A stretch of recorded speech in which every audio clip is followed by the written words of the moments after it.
지난주에 전한 창세기 13회 설교 서두에서 언급한 홍수 직전 인구 수의 추정 과정에 있어서 셋 계열과 가인 계열의 인원수의 격차에 대한 설명을 했습니다.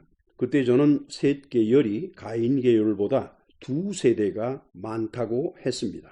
그런데 아담을 셋 계열의 시조로 간주했기 때문에 인구 계산상에는 셋 계열이 가인 계열보다 3세대, 3세대가 많은 것으로 되었습니다.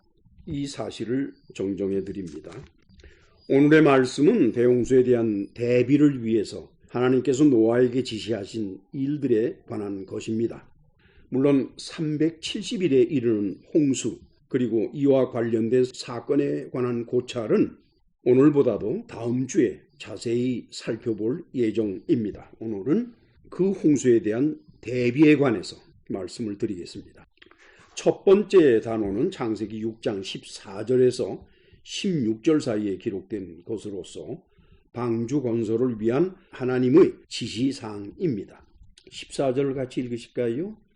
너는 고페로 나무로 너를 위하여 방주를 만들되 그 안에 칸들을 막고 역청을 그 안팎에 칠하라 그러셨어요.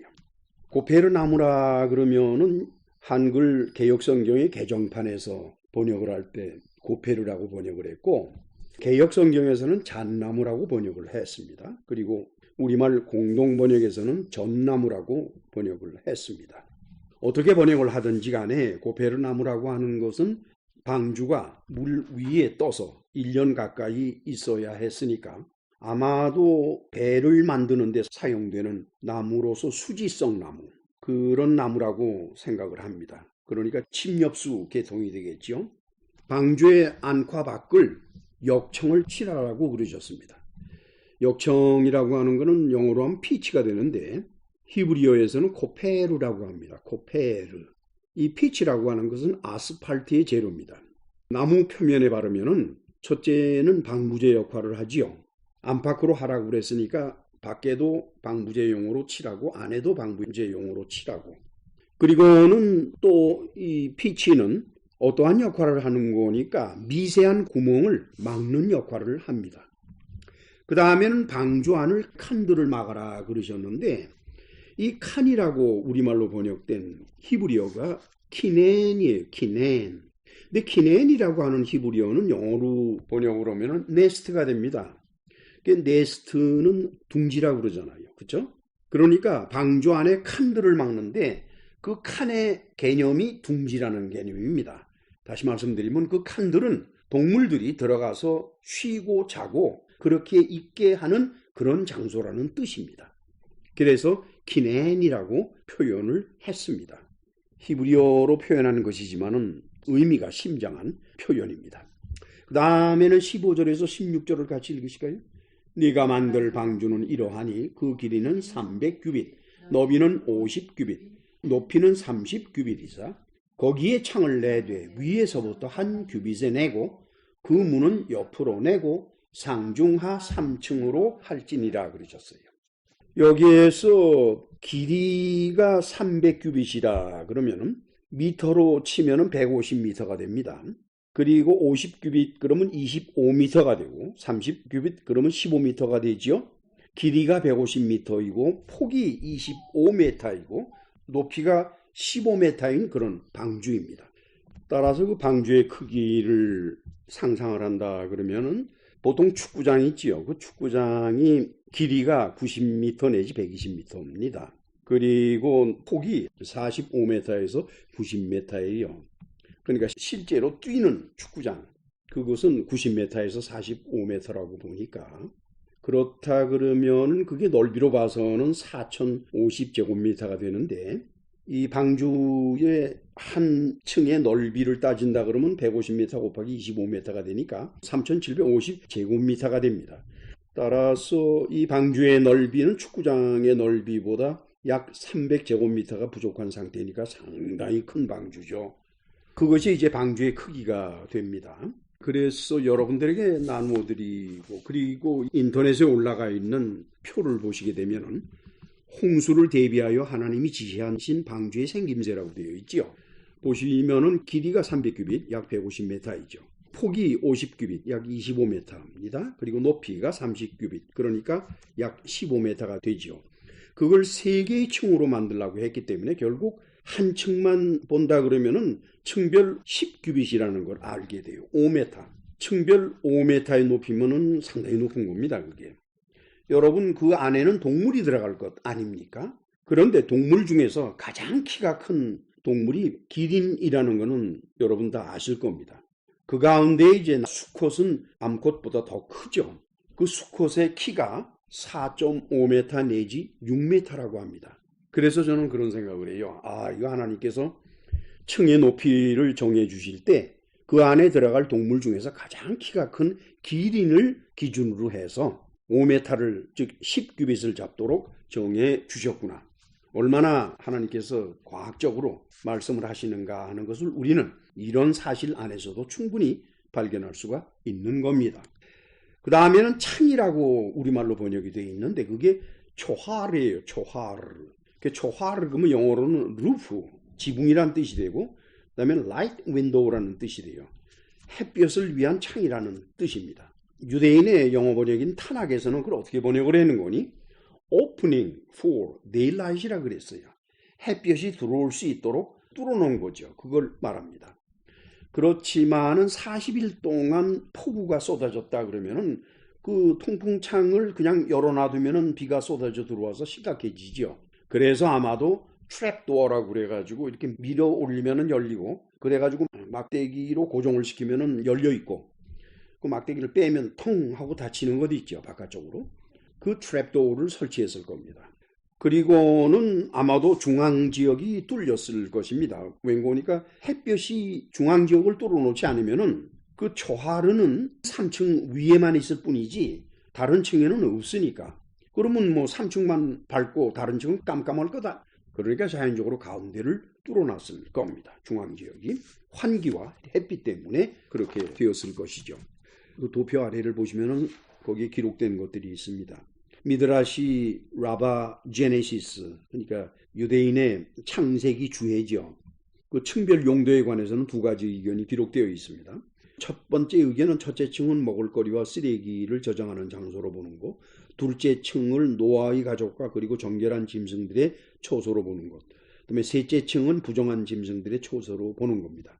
두 번째 의견은 첫째 층을 부정한 짐승들의 초소로 보고 둘째 층은 노아의 가족과 정결한 짐승들의 초소로 보고 셋째 층을 먹을거리와 쓰레기의 저장 장소로 보는데 제 생각에는 셋째 층에 햇빛과 공기소통을 위한 통풍창들이 설치된 것으로 봐서는 그 먹을거리와 쓰레기를 셋째 층에다 놓는 게 당연하다고 생각을 해요.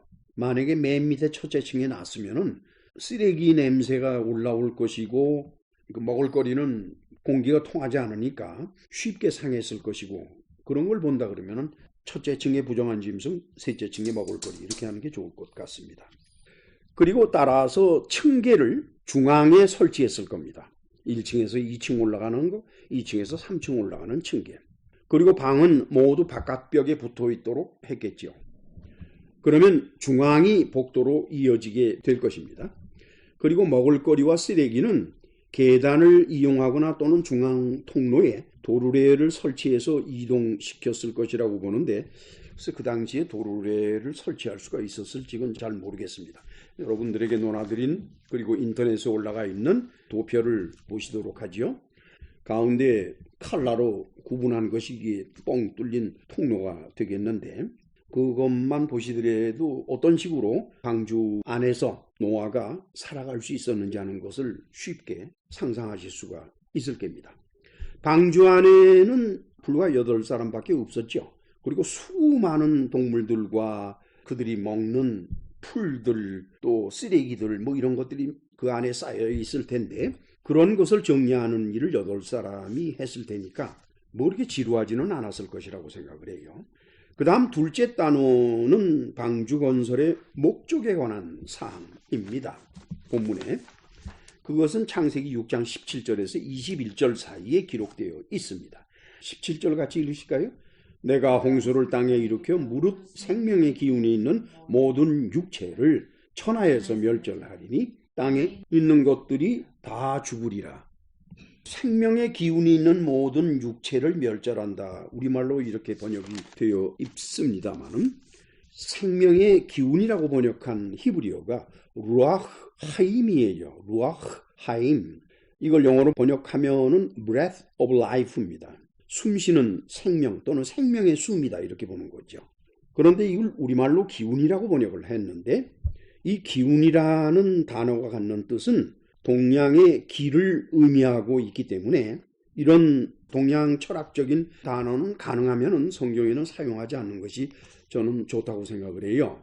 성경의 세계와 동양 철학의 세계가 다르기 때문에 따라서 단어도 달라야만 된다라고 저는 봅니다. 그래서 그냥 숨쉬는 생명 이렇게 하는 것이 좋을 것 같아요. 그래서 내가 홍수를 땅에 일으켜서 무릇 숨쉬는 생명을 가진 모든 육체를 멸절 다 없애버리겠다는 겁니다. 그것도 온 세상에 있는 걸 다 없애겠다는 거죠. 그 다음 18절을 같이 읽으실까요? 그러나 너와는 내가 내 언약을 세우리니 너는 네 아들들과 네 아내와 네 며느리들과 함께 그 방주로 들어가라. 여기서 언약이라 그러면 히브리어로는 브리트입니다. 브리트. 영어로 번역을 하면 a promise made by God to man. 사람에게 하나님이 하신 약속을 말하는 겁니다. 그러니까 하나님에게 사람이 한 약속이 아니라 사람에게 하나님이 하신 약속을 말할 때 covenant, 곧 브리트 이렇게 하는 거죠. 자, 이 말씀을 보니까 첫째로는 노아의 부부 그리고 세 아들의 부부. 그런데 그 아들의 부부는 자식이 없는 상태입니다. 그러니까 8명이죠. 그러니까 하나님께서 노아로 하여금 500세에 결혼하도록 하셨죠. 이건 지난주에 말씀을 드린 건데 그 까닭이 여기서 분명하게 나타나는 것 같습니다. 홍수 전에 세 아들을 낳게 하고 또 그들을 키워서 각기 100살이 된 다음에 홍수가 일어나는데 그 당시의 사람들은 100살 전에 잘 결혼들을 안 했었어요. 그러니까 그 세 아들로 하여금 결혼은 하되 자식을 갖지 못하도록 한 것은 100살 정도가 아주 적합한 때라고 생각을 합니다. 그래서 자식을 갖지 못한 상태에서 방주로 들어가게 하기 위해서 하나님께서는 일부러 노아로 하여금 500세에 결혼하도록 홍수 이전에 살아있던 사람들 가운데에서 500세에 결혼한 사람은 노아밖에 없습니다. 그 외에 70세의 결혼, 120세의 결혼, 130세의 결혼 이런 사람들은 쭉 있어도 노아만 유일하게 자그마치 500세가 될 때까지 결혼을 안 했다고 하는 것은 하나님이 개입하신 것이라고 볼 수밖에 없어요. 자, 그 다음에 19절에서 20절 같이 읽으실까요? 혈육 있는 모든 생물을 너는 각기 암수 한 쌍씩 방주로 이끌어들여 노아와 함께 생명을 보존하게 하되 새가 그 종류대로 가축이 그 종류대로 땅에 기는 모든 것이 그 종류대로 각기 둘씩 너에게로 나오리니 그 생명을 보존하게 하라 이랬어요. 우리말 번역이 혈육 있는 모든 생물이라 그럴 때 혈육이라고 번역한 히브리어가 바사르입니다. 바사르. 바사르는 혈육이라기보다는 플래시, 육체를 말합니다. 유대인의 탄학 번역에서는 of all that lives, of all that flesh 이런 식으로 번역을 했어요. 암수 한 쌍씩을 방주에 실른다는 뜻은 무엇을 의미하겠습니까? 종족 보존을 위해서겠죠. 그런데 그것을 종류대로 하라고 그랬어요. 그 종류대로라고 번역을 한 히브리어가 르미나예요. 르미나. 그런데 그 어원이 mean입니다. 이 mean이라고 하는 것은 kind, 종류라는 뜻도 있지만 species라는 뜻이 있어요. 이 species라는 영어의 뜻이 무엇인고니 a sort of creature. creature 그러면은 하나님이 만드신 피조물을 말하는 거죠. 피조물의 종류인데 with a similar organism, 비슷한 또는 같은 오르가니즘을 가진 피조물, 즉 동물들로서 that usually interbreed only among themselves.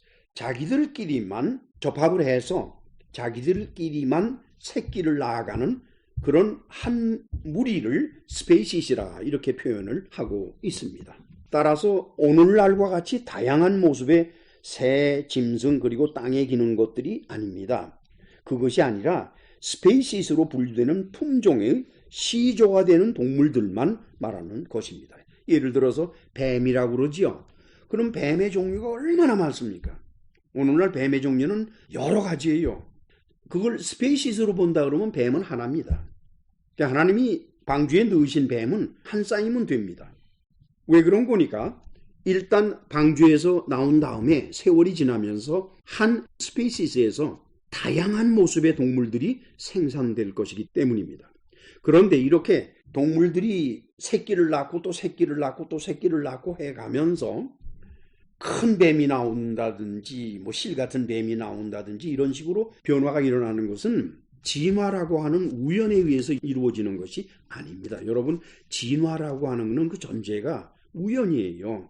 그 우연히 어쩌다 보니까 다른 게 나왔다 이렇게 되는 겁니다. 그거는 말이 안 돼요.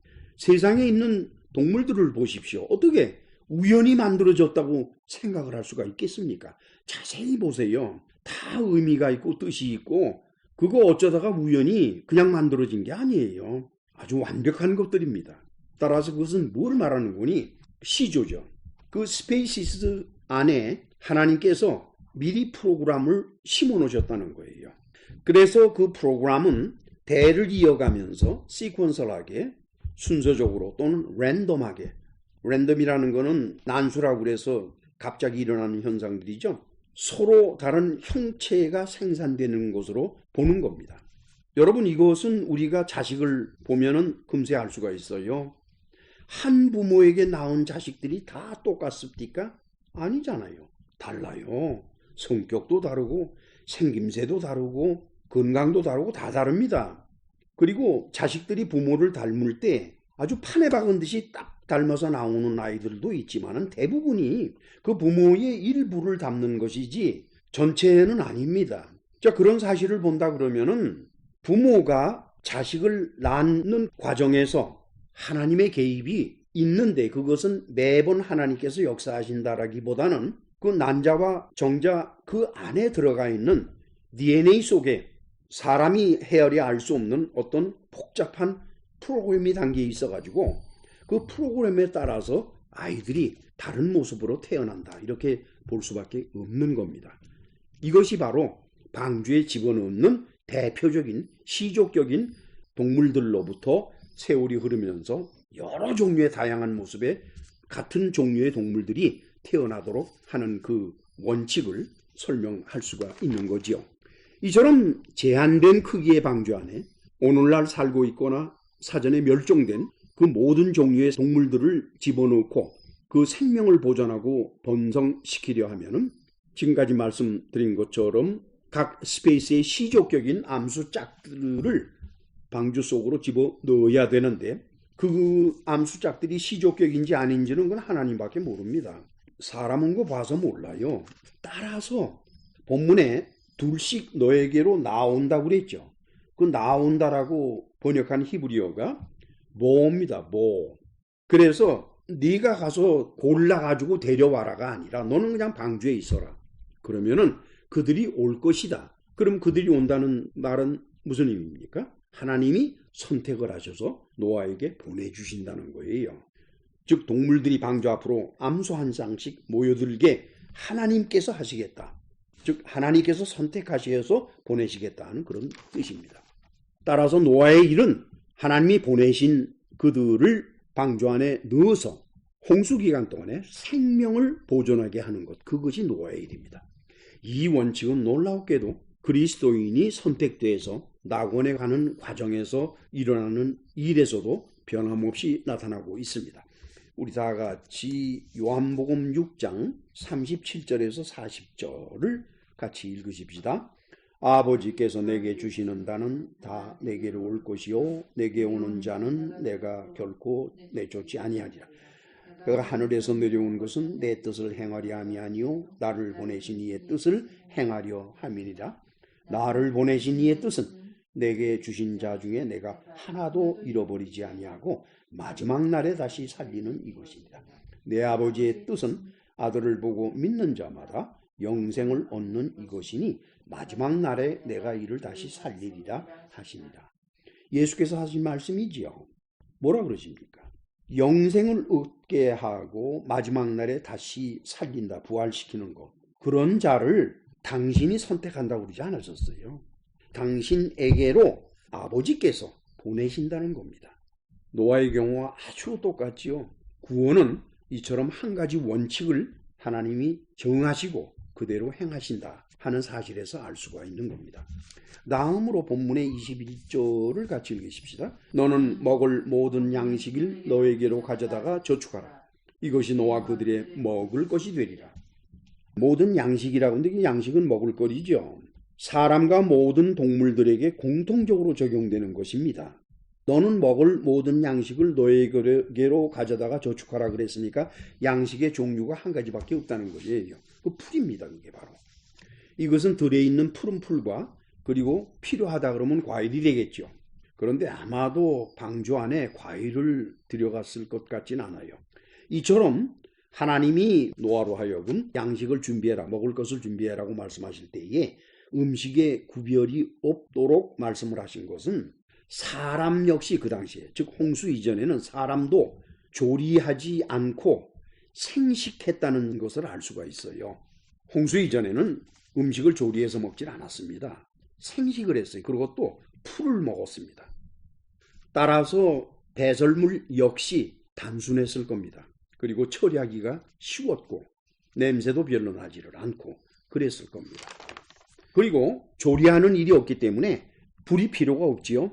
따라서 만약에 불을 일으킬 수 있는 것을 가지고 있었다 그러면은 밤에 어두웠을 때 빛을 비추게 하는 용도로 쓰였을 것입니다.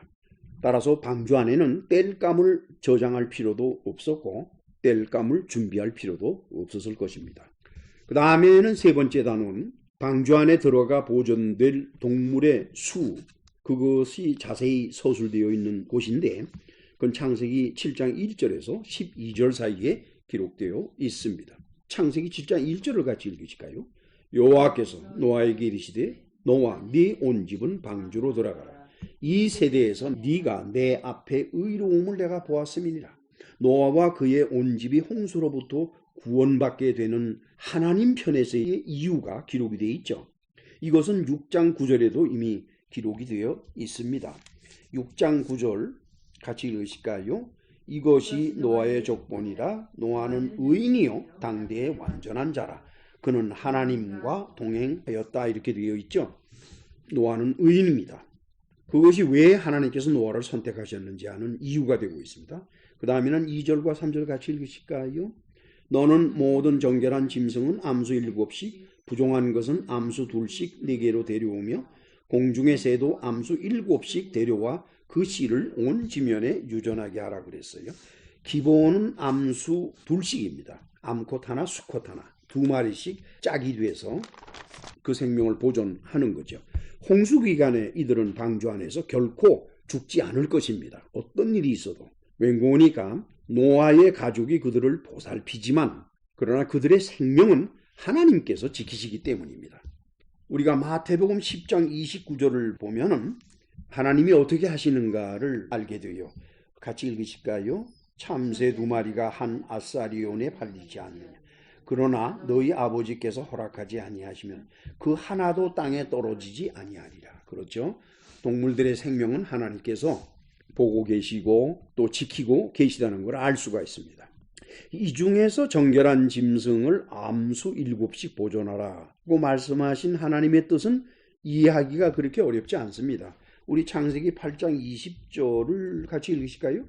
노아가 여호와께 제단을 쌓고 모든 정결한 짐승 중과 모든 정결한 새 중에서 제물을 취하여 번제로 제단에 드렸다 그러니까 정결한 짐승은 번제의 제물이 되기 위해서 여러 마리를 보존하게 하셨다라고 이해가 되죠.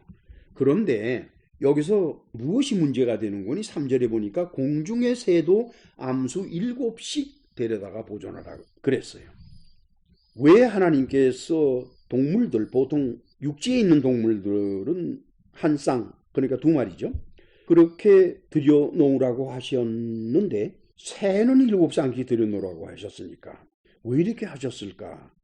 람반의 책을 읽어도 거기에는 이 문제에 관해서는 전혀 언급이 없었고 유대인의 미드라시에도 전혀 언급이 없었습니다. 다시 말씀드리면은 유대인의 랍비 사상 어디를 들여봐도 이 문제에 관해서는 언급을 회피하고 있었습니다.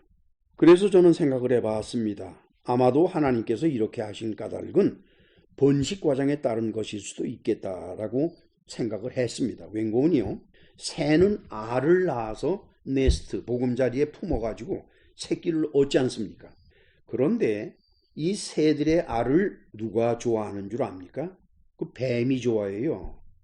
여러분들 아시다시피 홍수 이전에는 사람도 짐승도 모두가 다 풀밖에 못 먹지만은, 그리고 특별히 뱀은 흙만 먹도록 돼 있어요. 그런데 홍수 이후에는 그게 풀리면서 짐승이건 사람이건 육식도 할 수 있다라고 허용이 되거든요.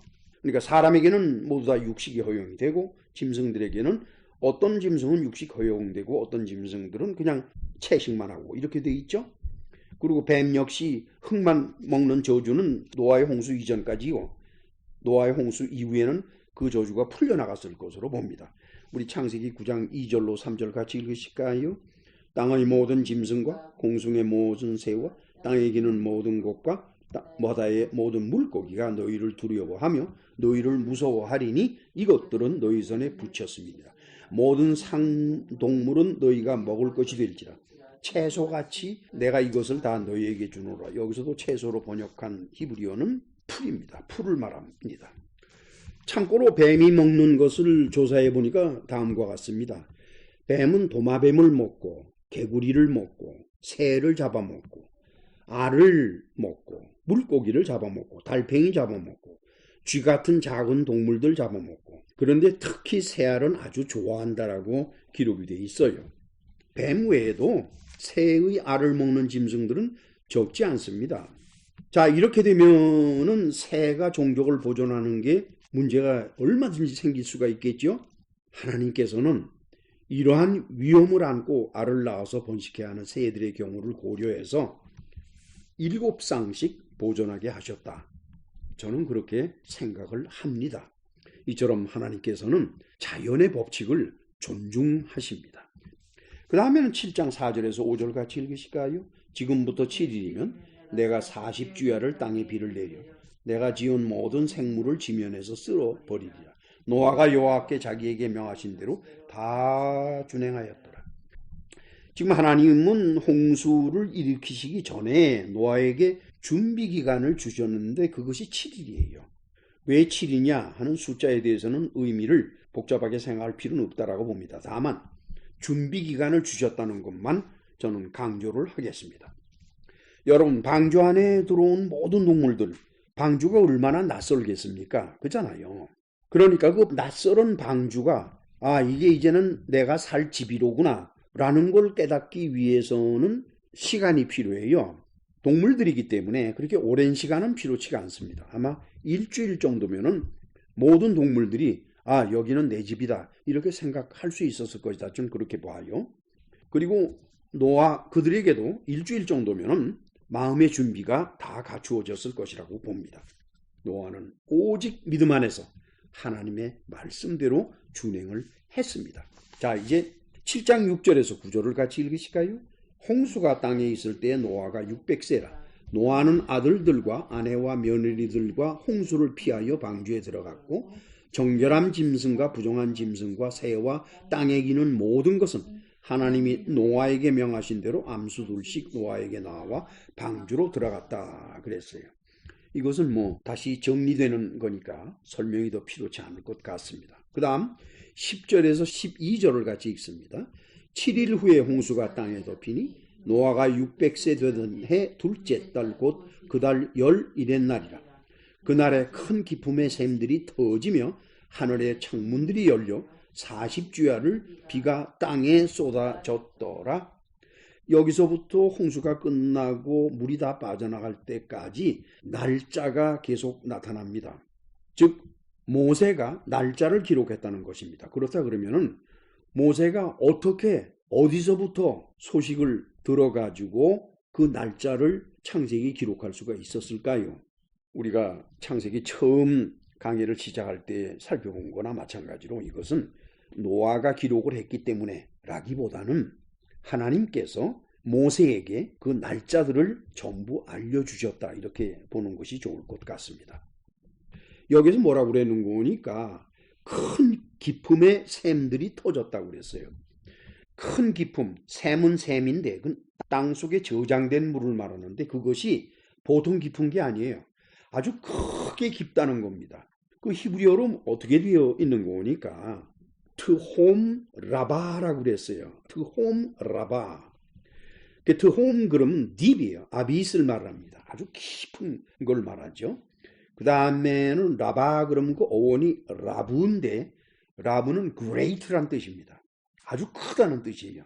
이게 보통 큰 샘들이 아니에요. 이건 샘이라기보다는 엄청나게 큰 동굴 속에 물이 가득 담겨져 있다는 그런 개념으로 보시는 게 맞습니다. 그리고 여기에서 샘들이 터졌다고 그랬는데 그 터졌다라고 번역한 히브리어의 어원이 바카예요. 바카.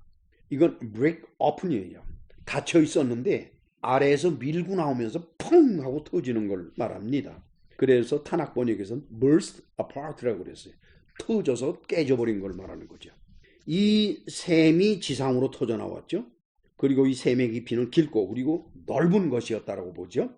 이러한 샘들이 여기에서 복수기 때문에 지구 표면 지각층에 널리 퍼져 있었다는 걸 알 수 있습니다. 한 군데뿐만 아니라 이곳저곳에 퍼져 있었다는 걸 우리는 알 수가 있어요. 그 샘들이 모두가 일제히 터져서 그 안에 담아놨던 물이 쏟아져 나오는 겁니다.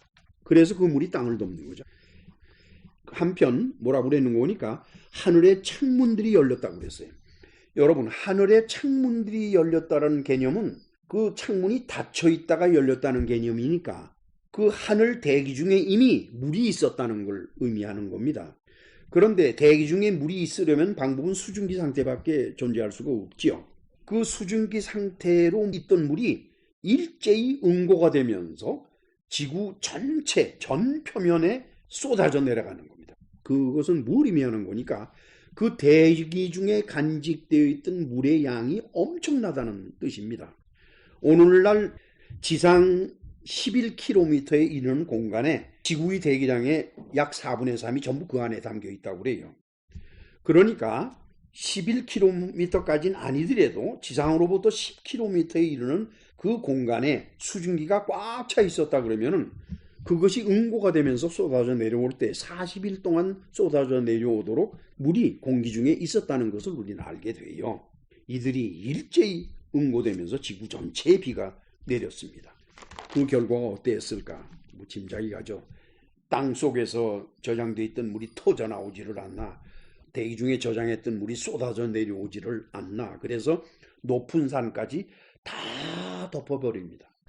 산만 덮입니까? 그 바다도 그 두께만큼 다 덮였을 것 아니에요. 바다고 육지고 전부 다 그 물로 덮입니다. 오늘날 가장 높다고 인정된 에베레스산은 8.85km입니다. 그런데 저는 그런 생각을 해요. 그 에베레스산이 홍수 이전에 있었을 것이라고 생각을 안 합니다. 아마도 홍수 이전의 대륙의 모습은 오늘날의 대륙의 모습과는 다르다고 봅니다. 따라서 오늘날 우리가 보고 있고 알고 있는 지형은 홍수 때 일어난 지각 변동으로 인해서 산도 바다도 모두 변화되었을 것이다. 저는 이렇게 봅니다. 깊은 샘의 물이 터져 나온 후에 그 동굴을 텅 비게 되었죠.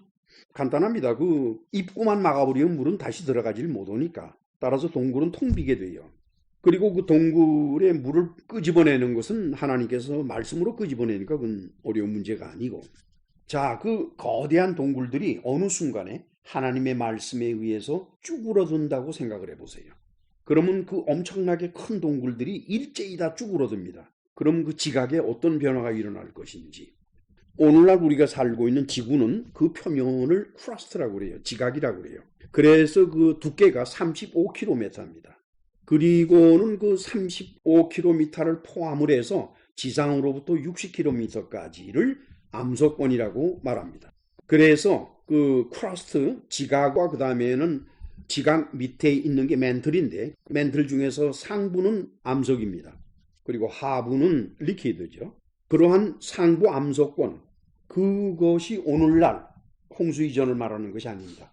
오늘날의 어떤 상태로 되어 있는 거니까 텍토닉 플레이트로 나뉘어져 있다라고 그래요.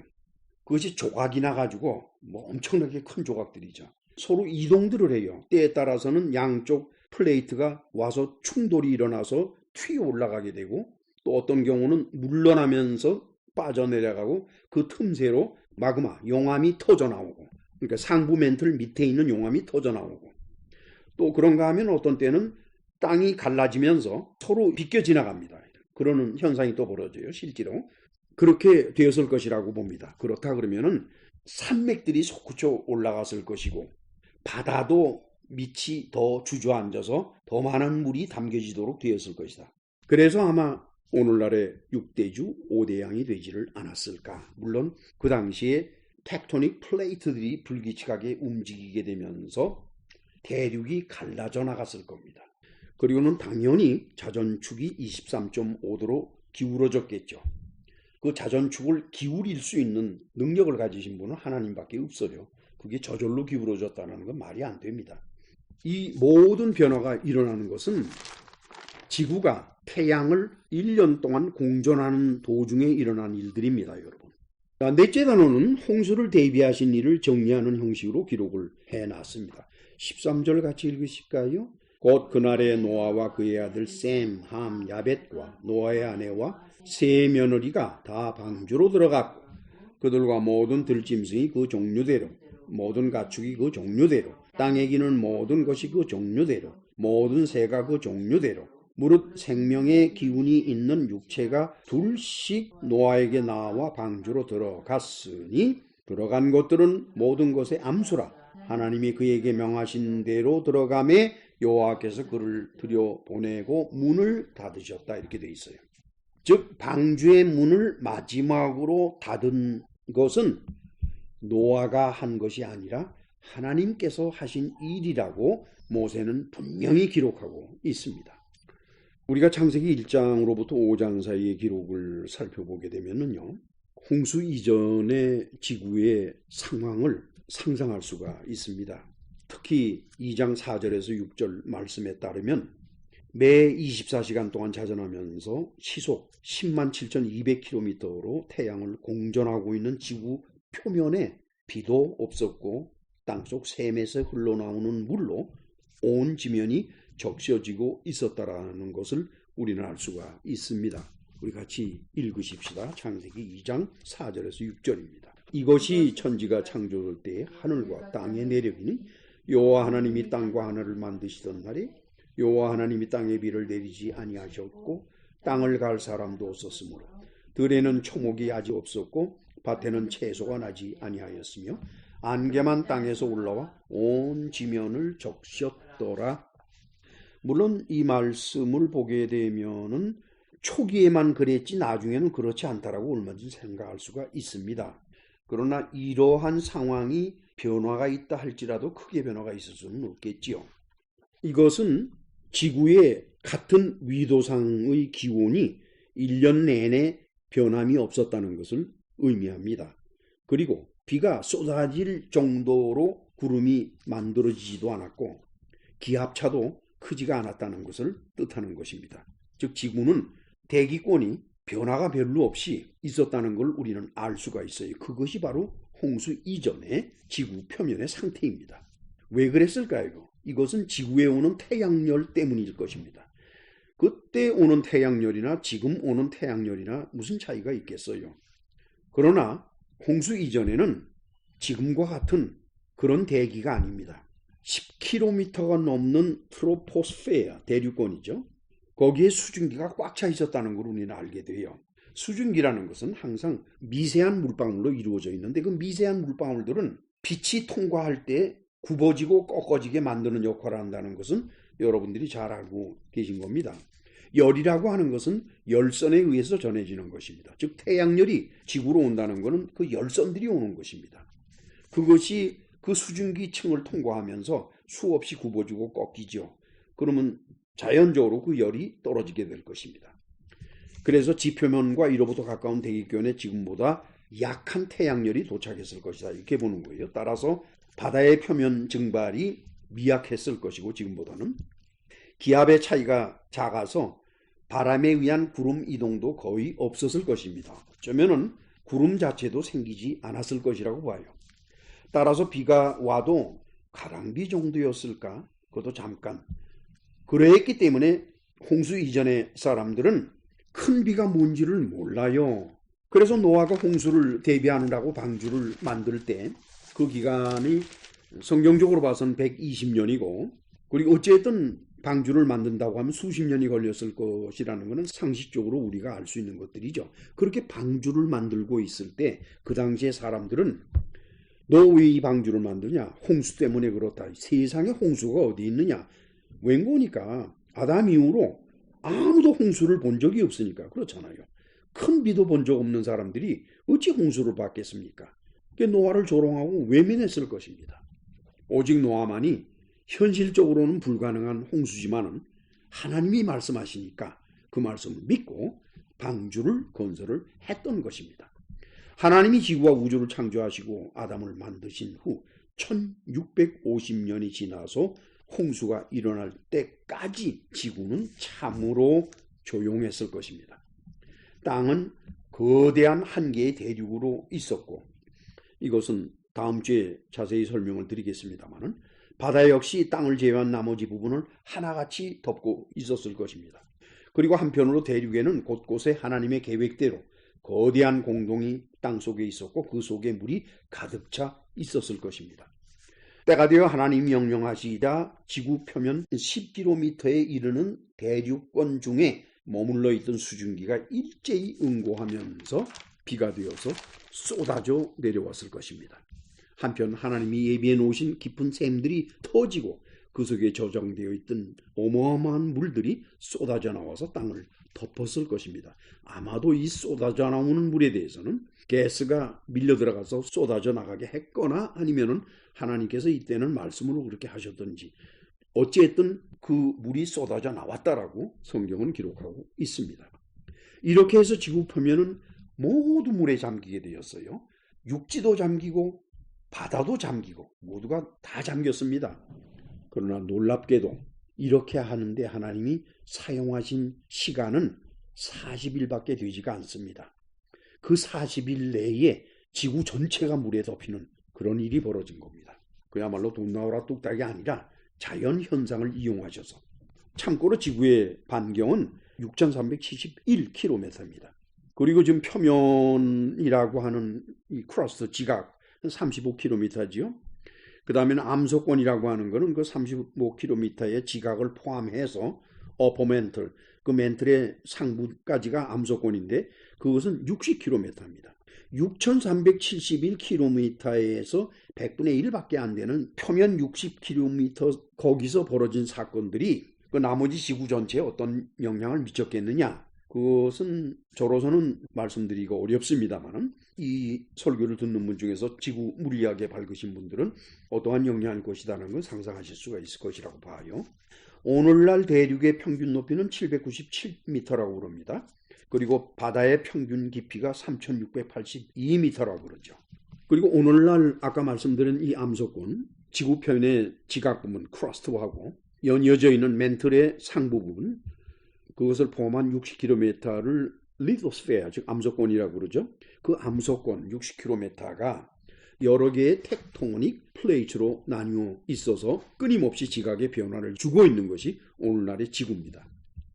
그 텍토닉 플레이트의 수는 크게는 14개로 보는데 그것들이 자그맣게 나누어져 있는 것을 보면 엄청나게 많습니다. 그 리스트가 인터넷에 들어가면 여러분들이 볼 수가 있습니다. 그러나 저는 그렇게 생각을 해요. 홍수 전에는 이 텍토닉 플레이트가 전체적으로 하나로 묶여 있었던지 아니면은 대륙 거 하나, 그 다음에는 바닥 거 하나 해서 둘로 묶여 있을 승산이 크다고 봐요. 그것이 묶여 있어야 지구의 표면이 조용합니다. 그것이 갈라져 있기 때문에 지구에는 화산이 터지고 지진이 일어나서 단층이 갈라지고 이런 일이 왜 벌어지는 거니? 그 텍토닉 플레이트 때문에 벌어져요. 그것은 홍수 이후의 일들이고 홍수 전에는 그런 변화가 없었을 것이라고 저는 생각을 합니다. 하나님께서 지구를 만드실 때 불안하게 만드진 않으셨을 것입니다. 그리고 아마도 대홍수 기간 중 물이 온 지구를 덮고 있던 150일 동안은 여전히 그 상태로 있었을 것이라고 봐요. 150일이 된 다음에 물을 빠져나가게 만든다. 여러분, 가득 차 있는 물이 빠져나갈 수 있는 방법은 뭡니까? 두 가지밖에 없어요. 땅의 높이를 밀어 올리고 부분적으로, 그 다음에는 바다 밑바닥을 아래로 밀어내려서 바다 깊이를 깊게 만들므로써 물이 더 많이 모이도록, 그렇게 해야 지구를 덮고 있던 물들이 바다로 밀려 내려가서 육지 부분이 밖으로 드러나게 되지요. 그것을 하시는데 150일이 걸렸어요. 불과 150일이 걸렸습니다. 하나님은 그것을 하시기 위해서 이 텍토닉 플레이트를 여러 개로 갈라내셨을 겁니다. 어떻게 갈라내셨느냐, 그거는 우리로서는 알 수가 없죠. 다만 오늘날의 텍토닉 플레이트의 양상과 위치가 아마 그때 하나님께서 갈라내신 것일 것이다. 저는 그렇게 봐요. 물이 빠져나간 거대한 동공들이 무너뜨려졌죠. 그리고 자전축을 23.5도로 기울게 하셨을 겁니다. 1912년에 닥터 알프레드 웨게너라고 하는 분이 이 텍토닉 플레이트의 이론을 발견을 했습니다. 이분은 여러 곳을 다니시면서 발견하신 거예요. 책상 앞에 앉아서만 상상해서 만든 것이 아닙니다. 그래서 1910여 년에 무슨 책을 편찬하셨는가 보니까 The Origin of Continents and Oceans라고 그랬어요. 대륙과 대양의 origin, 원천이다라는 책을 편찬하셨는데, 그 책으로부터 과학적인 논쟁은 시작이 됐습니다. 과학자들은 이 문제 때문에 끊임없이 논쟁을 벌였는데 그 논쟁이 자그마치 50년 동안 지속이 됐다 그래요. 그래서 확고하게 된 것이 바로 지구 표면은 텍토닉 플레이트로 이루어져 있다 하는 것이 이론으로 뿐만 아니라 사실로서 입증이 되었고 확고하게 학자들 사이에 알려지게 되었습니다. 여러분들도 아시다시피 저는 지질학자가 아니고 지구 물리학자도 아닙니다. 공과대학은 나왔습니다만 전기공학을 했기 때문에 이 지질 관계는 잘 몰랐죠. 그리고 사회생활을 하다가 40이 넘어 뒤늦게 신학을 하고 목사가 된 사람이기 때문에 지구 물리학에 관해서는 저로서도 공부를 하지 않으면 알 수가 없는 내용들이었습니다. 따라서 인터넷을 통해서 이곳저곳을 다니면서 여러 가지 정보와 자료를 가지고 공부를 했습니다만, 이 텍토닉 플레이트에 관한 이론은 단순한 이론이 아니라 현실적으로 학계에서 인정되고 있는 사실입니다. 팩트입니다. 과학자들은 수억 년의 세월이 흐르면서 또는 수십억 년의 세월이 흐르면서 오늘의 텍토닉 플레이트가 이루어졌을 것이다. 그리고 지표면도 그렇고 그렇게 되었을 것이다라고 생각을 합니다. 그러나 저는 좀 다르게 생각을 합니다. 텍토닉 플레이트의 변화는 인정을 합니다. 그건 현실이고 과학적인 사실이기 때문에. 그러나 지구는 과학자들의 의견처럼 그렇게 오래된 것이 아닙니다. 물론 하나님은 돈나라와 뚝딱하는 식으로 기적을 일으키는 분은 아닙니다. 그렇다고 해도 하나님께서 창조하시고 만들어 놓으신 자연의 섭리, 그것은 그냥 그 섭리대로 흘러가고 있지만 필요에 따라서 하나님은 때때로 충격을 주십니다. 충격만 주시면 그 충격에 의해서 나머지는 자연이 알아서, 인간이 알아서, 동물이 알아서 하는 거죠. 그 다음 단계는 그 몇 개의 충격이 결국 갑작스러운 변화를 일으키게 되고, 그렇지만은 하나님은 순간적으로 개입하신다 할지라도 자연의 섭리를 따라서 개입하시는 것이지 돈 나오라 뚝딱식으로 개입하시는 건 아닙니다. 그리고 그 하나님의 개입에 의해서 변화가 일어나는 것도 그냥 하나님의 뜻으로 그래라 하니까 번쩍 되더라 하는 그것이 아니라 자연의 섭리를 따라서 변화가 일어나도록. 다만 일반적인 자연의 변화와 하나님이 하시는 일의 차이가 있다 그러면 시간입니다. 하나님에게는 시간이라는 게 존재하는 것이 아니기 때문에 물질적으로 말하는 그 시간의 신축성은 하나님에게는 엄청납니다. 느렸다 줄였다 하는 것이 하나님에게는 아주 쉬운 일이지요. 우리 다 같이 베드로 후서 3장 8절로 9절을 같이 읽으십니다. 사랑하는 자들아, 주께는 하루가 1000년 같고 1000년이 하루 같다는 이 한 가지 잊지 마. 주의 약속은 어떤 일이 더디다고 생각하는 것 같이 더딘 것이 아니라 오직 주께서는 너희를 대하여 오래 참으사 아무도 멸망하지 아니하고 다 회개하기에 이르기를 원하시느니라. 그렇죠? 하나님은 즉흥적으로 일을 하시는 분이 아닙니다. 홍수로 인류를 멸망시키시기로 작정하신 다음 120년 전에 하나님은 사람들에게 이미 경고를 하셨어요. 그리고 그 경고하신 증거로서 노아로 하여금 방주를 만들게 하셨습니다. 그러니까 홍수로 지구가 멸망될 것이다 라고 하는 것은 단순한 하나님의 경고에서 끝나는 것이 아니라 성경 말씀대로 120년 동안 노아가 방주를 만드는 그 기간 동안 증인으로서 살았기 때문에 하나님은 그만큼 예비를 하시고 사람들로 하여금 회개하기를 바라셨다는 것을 우리는 어렵지 않게 알 수가 있어요. 그리고 40일 동안 비가 지구 전역에서 내려올 수 있도록 그 분량만큼의 수증기를 대륙권에 창조 때 미리 담아 두셨습니다.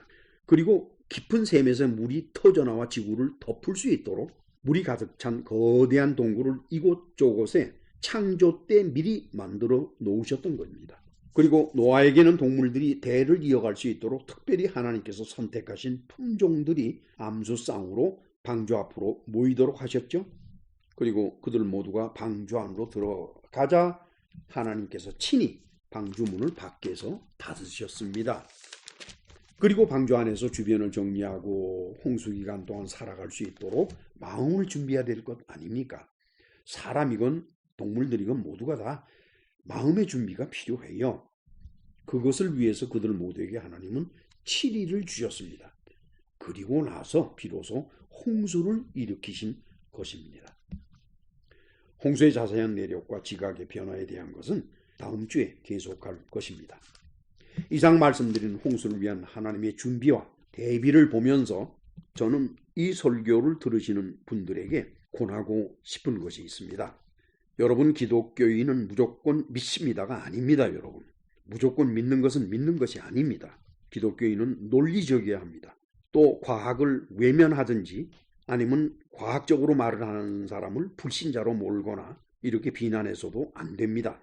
왜냐하면 논리와 과학은 현실이기 때문입니다. 뿐만 아니라 그 논리와 과학이 어디에서 왔는 거니까 하나님께로부터 온 것이기 때문입니다. 따라서 하나님을 믿고 하나님의 아들 예수 그리스도를 믿는 그리스도인들은 논리적이어야 되고 과학적인 사고방식을 가져야 되고 성경을 읽을 때 믿습니다 하는 관점에서 무조건 믿는다라고 하는 그런 어리석음을 가져서는 안 될 것입니다. 기도합시다. 전능하시고 자비로우신 하나님 아버지, 오늘의 말씀을 통해서 우리는 우리의 믿음이 어느 상태에 있는지를 조명할 수 있게 되었습니다. 하나님께서 홍수로 모든 동물들 그리고 사람들을 죽여 없애시고자 할 그때에 준비하신 것과 홍수를 일으키시면서 하신 여러 가지 행동 뒤에 보이는 하나님의 마음과 준비, 그리고 그 상태는 우리에게 큰 깨달음을 주고 있습니다. 이 말씀을 듣는 모든 이들이 이 깨달음을 가지고 현실적으로 믿음을 가질 수 있도록 주께서 은혜를 베풀어 주옵소서. 예수님의 이름으로 기도합나이다. 아멘. 하늘에 계신 우리 아버지요, 이름이 거룩히 여김을 받으시오며 나라의 마옵시 뜻이 하늘에서 이룬 것 같이 땅에서도 이루어지이다. 오늘날 우리에게 일용할 양식을 주옵시고 우리가 우리에게 죄 지은 자를 사하여 준 것 같이 우리의 죄를 사하여 주옵시고 우리를 시험에 들게 하지 마옵시며 다만 악에서 구하옵소서. 대개 나라와 권세와 영광이 아버지께 영원히 있사옵나이다. 아멘.